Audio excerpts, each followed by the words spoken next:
আজকের এই ভিডিওটা কিন্তু অনেকটা বড় হতে চলেছে। আমি জানি না যে তোমরা কতটা ধৈর্য নিয়ে সম্পূর্ণ ভিডিওটা দেখবে।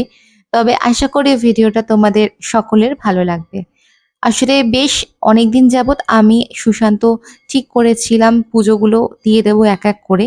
রাজ্যের জন্য মানসিকের তো অনেকগুলো পুজো রয়েছে।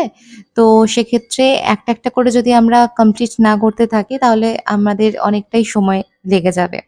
তো সেইরকমভাবেই হুট করে এই রোববার আমরা ঠিক করলাম যে আমাদের বাড়ির পাশে যে মন্দিরগুলোতে ওর নামে পুজো দেবো বলে ঠিক করেছি, সেখানে যাবো। আসলে ১৮ মাস না হলে আমাদের মধ্যে মানে ওর সুশান্তর বাড়ির নিয়মে চুল ফেলে পুজো দেওয়া যায় না বা বাচ্চা নামে পুজোও দেওয়া যায় না। তো সেই কারণেই আমাদের অনেকটা সময় চলে গেছে। ১৮ মাস হওয়ার পরেই আমাদেরকে সবকিছু করতে হচ্ছে।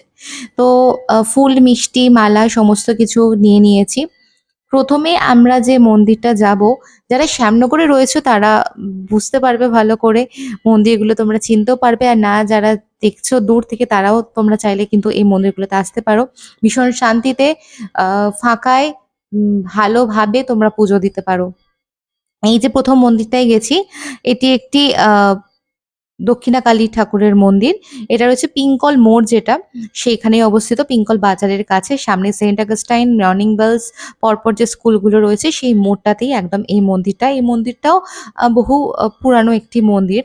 তো সেই মন্দিরেই আমি ১ম পুজোটা দিচ্ছি। কারণ এইটা আমাদের বাড়ি থেকে বেরিয়ে একদম সামনে এই মন্দিরটাই পড়ে।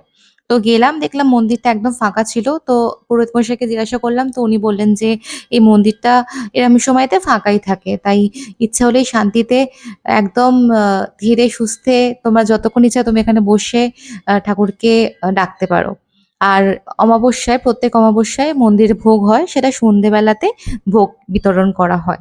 তো তোমরা যদি কেউ ইচ্ছুক তাহলে কিন্তু আসতে পারো। আর দেখো রাজ্য এখানে কাঁদছে। কারণ রাজ্য এখানে মায়ের সামনে নমস্কার করতে গিয়েছিল। আর এই যে সামনে যে বিটটা রয়েছে ওটাতে ওর মাথায় আঘাত পেয়ে যায়। আর যেই পুরোহিত মশাই উঠেছেন আমাদের ফুল ঠাকুরকে মালা পরানোর জন্য, রাজ্য গিয়ে ওনার আসনটা দখল করেছে। আমি কিন্তু নন্দী আর শিব ঠাকুরের জন্যও মালা নিয়ে গেছিলাম। আমি যখনই শিব ঠাকুরের জন্য মালা নিই, আমি সবসময় নন্দীর জন্য আগে মালা নিই। আমি জানি না কেন? তবে অনেক জায়গাতে গিয়ে দেখেছি নন্দীর জন্য কেউ মালা নেয় না। সবাই দেখি শিব ঠাকুরের জন্যই মালা দেয়। তো যাই হোক সেই মন্দির থেকে আমরা বেরিয়ে আমাদের চৌরঙ্গী কালীবাড়ি সেখানে আসলাম। এই মন্দিরটাও কিন্তু বহু পুরনো আর এই মন্দিরটাও ভীষণ আ সুন্দর। প্রত্যেকটা মন্দিরই সুন্দর আলাদা, আলাদা রকমের সুন্দর। তো আলাদা করে তো বলার কোনো অবকাশ রাখে না। এত শান্তি মনে পুজো দিতে পেরেছি। আগের মন্দিরেও আমি অঞ্জলি দিয়েছিলাম। এই মন্দিরেও আমি অঞ্জলি দিয়েছি। তারপরে ভেতরে শিবলিঙ্গ রয়েছে। সেখানে গিয়েও পুজো করলাম। নন্দীজিকে মালা পরালাম। আর দেখো সামনে রাধাকৃষ্ণের কি সুন্দর অপূর্ব মূর্তি। তোমরা যদি একবার আসো তাহলে দেখলে তোমরা জানতে পারবে। এত সুন্দর এখানে গেলেই তোমার মনটা যেন শান্তি হয়ে যাবে।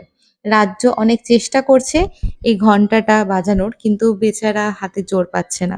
আর মায়ের মুখটা দেখো, মানে আমি সামনে বসে লিটারেলি আমার চোখে জল চলে এসছে।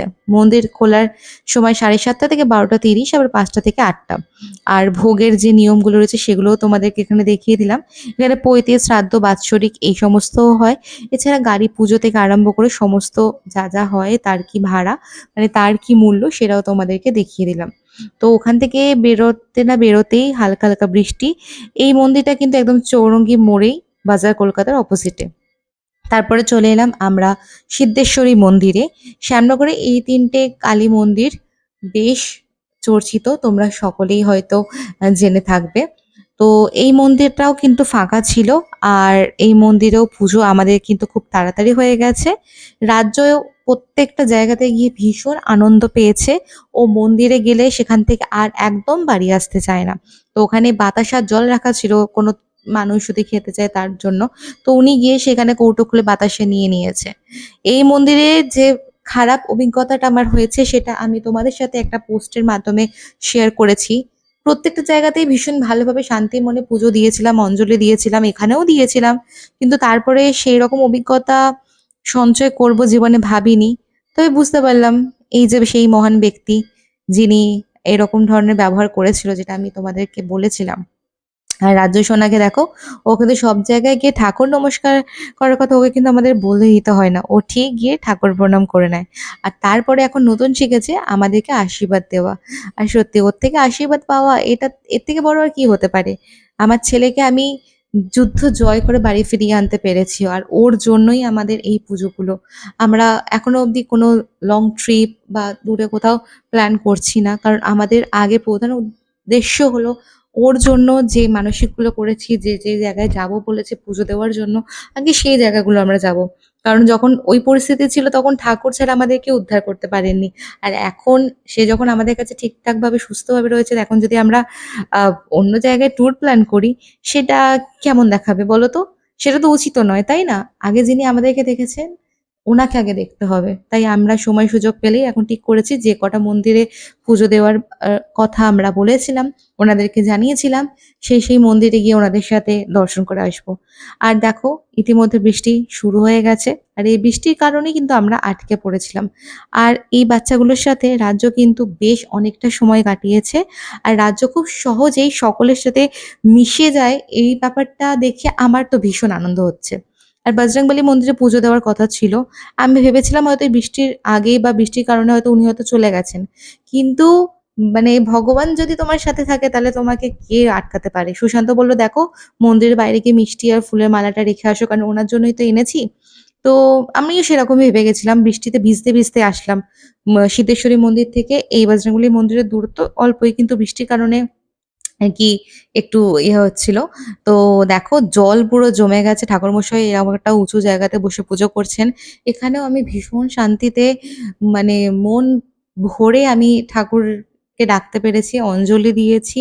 আজকে ৪ টে মন্দিরে এত শান্তিপূর্ণভাবে আমি পুজো দিতে পেরেছি। মানে বিশ্বাস করো মনের শান্তি আর অনেকটা পজিটিভিটি সাথে করে নিয়ে আসছি। সত্যিই রাজ্যেরও ব্লেসিং আছে মনে হয়। কারণ এত সুন্দরভাবে পুজো প্রত্যেকটা মন্দিরে এত ফাঁকা, এত সুন্দরভাবে আমরা পুজো দিতে পেরেছি যে কি বলবো? আর ওনাদের আশীর্বাদ আমরা লাভ করেছি, সেটা বলার অবকাশ রাখে না। তো এই মন্দিরেও আমি ওনাকে খুব ভালোভাবে কাছ থেকে দাঁড়িয়ে অনেকক্ষণ ধরে পুরোহিত পুজো করলেন। তারপরে আমাকে প্রসাদও দিলেন। তবে আমি প্রসাদটাকে রেখে নিলাম এবং আমার মূল উদ্দেশ্য আরেকটাও ছিল। সেটা হচ্ছে পুজো দেওয়া শেষ হলে আমাকে একটা টোটো মানে খুঁজতে হতো। কিন্তু এতটাই বৃষ্টি এখানে রয়েছে, আমি টোটো কোনোভাবেই খুঁজে পাচ্ছিলাম না। ধূপকাঠি দেওয়ার জায়গা বাইরে, কিন্তু উনি বললেন যে, "আমাকে দিয়ে দাও, আমি ঠাকুরের সামনেই দিয়ে দেবো।" একেই বলে কপাল হয়তো। ঠাকুর আজকে আমাদের হাত থেকে মানে আমার হাত থেকে পুজো নেওয়ার জন্য হয়তো মানে বসেছিলেন।